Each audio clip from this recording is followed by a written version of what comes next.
जय श्री राम, जय बागेश्वर धाम, जय गुरु कृपा।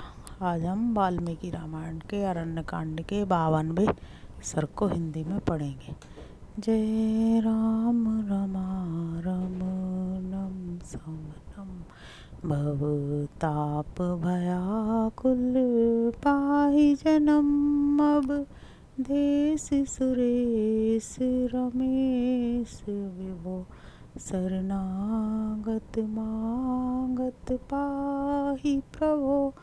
जय राम रमारमणम समनम। 52वां सर्ग हिंदी में।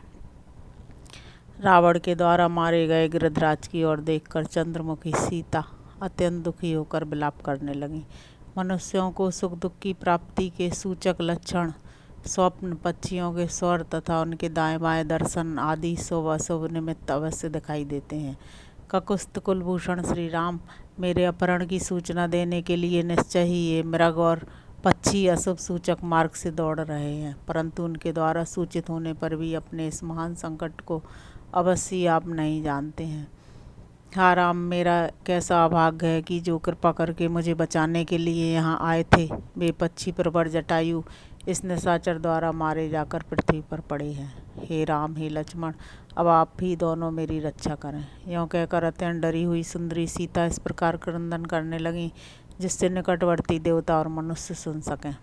उनके पुष्पहार और आभूषण मसल कर छिन्न भिन्न हो गए थे। वे अनाथ की भांति विलाप कर रही थीं।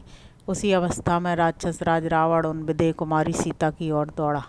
वे लिपटी हुई लता की भांति बड़े बड़े वृक्षों से लिपट जाती और बारंबार कहती, मुझे इस संकट से छुड़ाओ छुड़ाओ। इतने ही में वह निशाचर राज उनके पास जा पहुंचा। वन में श्री राम से रहित होकर सीता को राम राम की रट लगाती देख उस काल के समान विकराल राक्षस ने अपने ही विनाश के लिए उनके केस पकड़ लिए। सीता का इस प्रकार तिरस्कार होने पर समस्त चराचर जगत मर्यादा रहित तथा अंधकार से आच्छन्न सा हो गया। वहाँ वायु की गति रुक गई और सूर्य की भी प्रभा फीकी पड़ गई। श्रीमान पितामह ब्रह्मा जी दिव्य दृष्टि से विदेह नंदिनी का वह राक्षस के द्वारा केशाकर्षण रूप अपमान देखकर बोले, बस अब कार्य सिद्ध हो गया। सीता के केसों का खींचा जाना देखकर दंडकारण्य में निवास करने वाले वे सब महर्षि मन ही मन व्यथित हो उठे। साथ ही अकस्मात रावण का विनाश निकट आया जान उनको बड़ा हर्ष हुआ। बेचारी सीता हाराम कहकर रो रही थी, लक्ष्मण को भी पुकार रही थी। उसी अवस्था में राक्षसों का राजा रावण उन्हें लेकर आकाश मार्ग से चल दिया। तपाए हुए सोने के आभूषणों से उनका सारा अंग विभूषित था। वे पीले रंग की रेशमी साड़ी पहने हुए थी। अतः उस समय राजकुमारी सीता सुदाम पर्वत से प्रकट हुई विद्युत के समान प्रकाशित हो रही थी। उनके फहराते हुए पीले वस्त्र से उपलक्षित रावण दावानल से उद्भासित होने वाले पर्वत के समान अधिक शोभा पाने लगा। उन परम कल्याणी विदेह कुमारी के अंगों में जो कमल पुष्प थे उनके किंचित अरुण और सुगंधित दल बिखर बिखर कर रावण पर गिरने लगे। आकाश में उड़ता हुआ उनका सुवर्ण के समान कांतिमान रेशमी पीताम्बर संध्या काल में सूर्य की किरणों से रंगे हुए ताम्रवर्ण के मेघखंड की भांति शोभा पाता था। आकाश में रावण के अंक में स्थित सीता का निर्मल मुख श्री राम के बिना नाल रहित कमल की भांति शोभित नहीं होता था। सुंदर ललाट और मनोहर केसों से युक्त कमल के भीतरी भाग के समान कांतिमान चेचक आदि के दाग से रहित श्वेत निर्मल और दीप्तिमान दांतों से अलंकृत तथा सुंदर नेत्रों से सुशोभित सीता का मुख आकाश में रावण के अंक में ऐसा जान पड़ता था मानो मेघों की काली घटा का भेदन करके चंद्रमा उदित हुआ हो। चंद्रमा के समान प्यारा दिखाई देने वाला सीता का सुंदर मुख तुरंत का रोया हुआ था। उसके आंसू पोंछ दिए गए थे। उसकी सुगढ़ नासिका तथा तांबे जैसे लाल लाल मनोहर होंठ थे। आकाश में वह अपनी सुनहरी प्रभा बिखेर रहा था तथा राक्षस राज के वेगपूर्वक चलने से उसमें कंपन हो रहा था। इस प्रकार वह मनोहर मुख भी श्री राम के बिना उस समय दिन में उगे हुए चंद्रमा के समान शोभाहीन प्रतीत होता था। मिथिलेश कुमारी सीता का श्रीअंग सुवर्ण के समान दीप्तिमान था और राक्षस राज रावण का शरीर बिल्कुल काला था।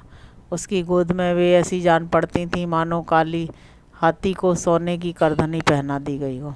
कमल के केसर की भांति पीली एवं सुनहरी कांति वाली जनक कुमारी सीता तपे हुए सोने के आभूषण धारण किए रावण की पीठ पर वैसी ही शोभा पा रही थी जैसे मेघमाला का आश्रय लेकर बिजली चमक रही हो। विदेह नंदिनी के आभूषणों की झनकार से राक्षस राज रावण गर्जना करते हुए निर्मल नील मेघ के समान प्रतीत होता था। हरकर ले जाई जाती हुई सीता के सिर से उनके केसों में गुथे हुए फूल बिखर कर सब और पृथ्वी पर गिर रहे थे। चारों ओर होने वाली वह फूलों की वर्षा रावण के वेग से उठी हुई वायु के द्वारा प्रेरित हो फिर उस दशानन पर ही आकर पड़ती थी। कुबेर के छोटे भाई रावण के ऊपर जब वह फूलों की धारा गिरती थी, उस समय ऊंचे मेरु पर्वत पर उतरने वाली निर्मल नक्षत्रमाला की भांति शोभा पाती थी। विदेह नंदिनी का रतन जटित नुपुर उनके एक चरण से खिसक कर विदुन मंडल के समान पृथ्वी पर गिर पड़ा। वृक्षों के नूतन पल्लवों के समान किंचित अरुण वर्ण वाली सीता उस काले कलूटे राक्षस राज को उसी प्रकार सुशोभित कर रही थी जैसे हाथी को कसने वाला सुनहरा रस्सा उसकी शोभा बढ़ाता हो। आकाश में अपने तेज से बहुत बड़ी उल्का के समान प्रकाशित होने वाली सीता को रावण आकाश मार्ग का ही आश्रय ले गया। जानकी के शरीर पर अग्नि के समान प्रकाशमान आभूषण थे। वे उस समय खन खन की आवाज़ करते हुए एक एक करके गिरने लगे, मानो आकाश से ताराएं टूट टूट कर पृथ्वी पर गिर रही हों। उन विदेह नंदिनी सीता के स्तनों के बीच से खिसक कर गिरता हुआ चंद्रमा के समान उज्ज्वल हार गगन मंडल से उतरती हुई गंगा के समान प्रतीत हुआ।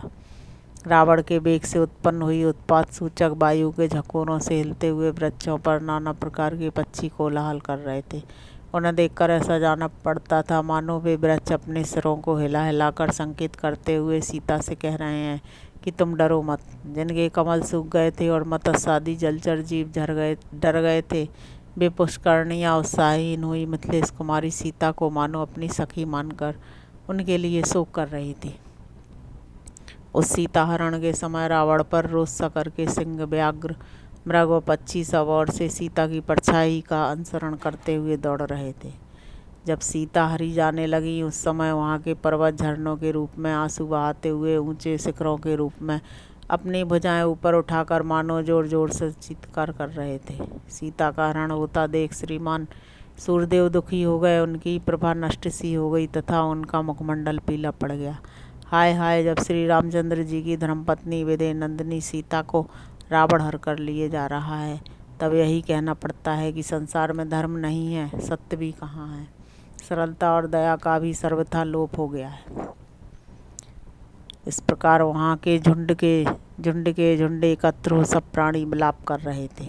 मृगों के बच्चे भयभीत हो दीन मुख से रो रहे थे। श्री राम को जोर जोर से पुकारती और वैसे भारी दुख में पड़ी हुई सीता को अपनी विलक्षण आँखों से बारंबार देख देख कर भय के मारे वन देवताओं के अंग थर थर काँपने लगे। विदेह नंदिनी मधुर स्वर में हा राम हा लक्ष्मण की पुकार करती हुई बारंबार भूतल की ओर देख रही थी। उनके केस खुलकर सब और फैल गए थे और ललाट की बेंदी मिट गई थी।